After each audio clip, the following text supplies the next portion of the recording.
Sophia Loren didn't just conquer Hollywood. She walked away from one of its most beloved leading men to fight for a love the world told her was impossible. Before the Oscar, before the magazine covers, before her name became synonymous with Italian elegance, there was a girl named Sophia Villani Ciccolone, growing up in poverty near Naples in post-war Italy. Food was scarce, opportunities were scarce, and a career in cinema seemed like a dream built on nothing. But her mother, who had once harbored her own dreams of performing, saw something extraordinary in her daughter, and pushed her toward local beauty contests. Those early appearances eventually brought Sophia into the orbit of Italian film producer Carlo Ponti, and that encounter would quietly change everything.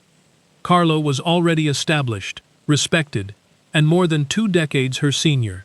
Nobody expected their connection to last, but rather than simply casting her in films, he took a genuine interest in developing her talent. He encouraged her to study, to refine her voice, to trust her natural personality rather than imitate anyone else.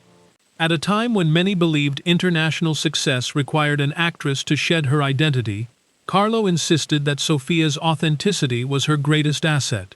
Slowly, admiration became affection, and affection became something neither of them could walk away from.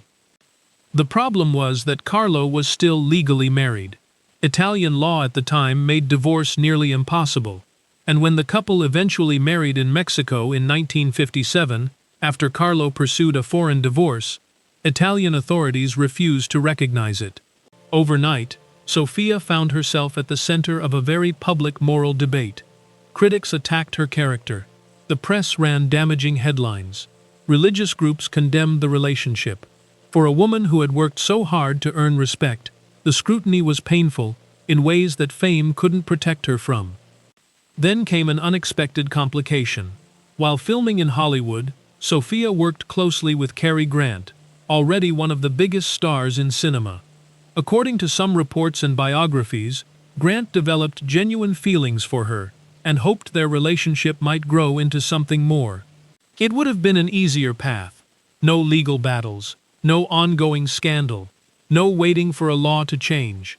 Some of Sophia's own circle reportedly encouraged her to consider it. She didn't. Years later, she explained it simply. Cary represented admiration, but Carlo represented home. The history they shared, built before fame, through uncertainty and criticism, wasn't something she was willing to trade for convenience. Eventually, Carlo obtained French citizenship, which allowed him to legally dissolve his first marriage under French law. Sophia did the same, and in 1966, they finally married in a ceremony the world recognized.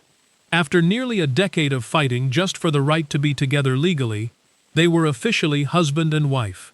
What followed was over 40 years of marriage. They raised 2 sons. They navigated demanding careers without making their private life a public spectacle. When Carlo's health declined in his final years, Sophia remained devoted. He passed away in January 2007 at the age of 94. She never remarried. When asked about it, her answers were always quiet and clear. Some loves aren't replaced, they're carried. Sophia Loren's life gave the world extraordinary films and an enduring legacy. But the story she seemed to treasure most had nothing to do with awards. It was about the man who believed in her before the rest of the world caught up. If this story moved you, hit like and subscribe. There's plenty more where that came from.